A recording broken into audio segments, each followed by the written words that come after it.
UP police के लिए important Uttar Pradesh समान ज्ञान है, इसीलिए लास्ट तक जरूर देखें। तो आपका पहला प्रश्न यह है कि हर्षवर्धन के समय कन्नौज किस नाम से जाना जाता था? तो आपका सही आंसर हो जाएगा ऑप्शन नंबर ए, नगर महोदयश्री के नाम से कन्नौज जाना जाता था हर्षवर्धन के समय में। अब आपका अगला प्रश्न यह है कि सिलिका बालू खनिज का उत्पादन किस जिले में होता है? तो आपका सही आंसर हो जाएगा ऑप्शन नंबर ए, इलाहाबाद के ज़िले में होता है। अब आपका अगला प्रश्न यह है कि सारनाथ में धर्मराज का स्तूप का निर्माण किस शासक ने करवाया था?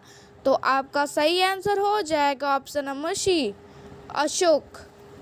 अब आपका अगला प्रश्न यह है कि साकेत अयोध्या किस महाजनपद की राजधानी रहा है?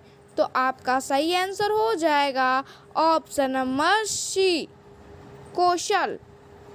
अब आपका अगला प्रश्न यह है कि सन 1916 में लखनऊ में भारतीय राष्ट्रीय कांग्रेस के अधिवेशन की अध्यक्षता किसने की थी?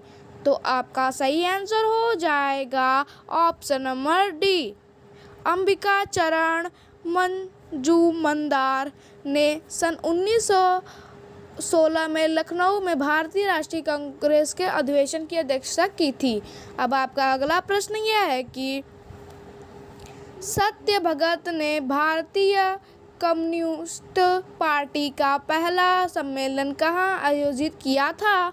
तो आपका सही आंसर हो जाएगा ऑप्शन नंबर डी, कानपुर में सत्य भगत ने भारतीय कम्युनिस्ट पार्टी का पहला सम्मेलन किया था। अब आपका अगला प्रश्न यह है कि सड़क सुरक्षा नीति लागू करने वाला देश का पहला राज्य है?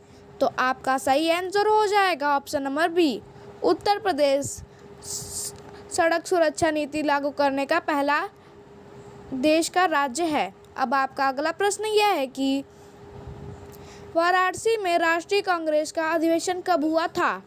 तो आपका सही आंसर हो जाएगा ऑप्शन नंबर बी, 1905 ईस्वी में हुआ था।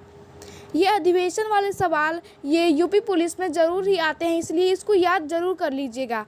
तो अब आपका अगला प्रश्न यह है कि वर्षा ऋतु के अनुसार उत्तर प्रदेश को कितने भागों में विभाजित किया गया है? तो आपका सही आंसर हो जाएगा ऑप्शन नंबर सी, 2 भागों में विभाजित किया गया है। अब आपका अगला प्रश्न यह है कि वरिष्ठ पत्रकार श्री साफे किदवई किस भाषा के पत्रकार थे?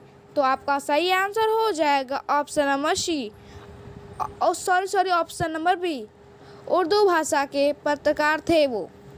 ऐसे ही यूपी पुलिस के लिए उत्तर प्रदेश के समान ज्ञान देखने के लिए हमारे चैनल को लाइक सब्सक्राइब जरूर करें और थैंक यू फॉर वॉचिंग।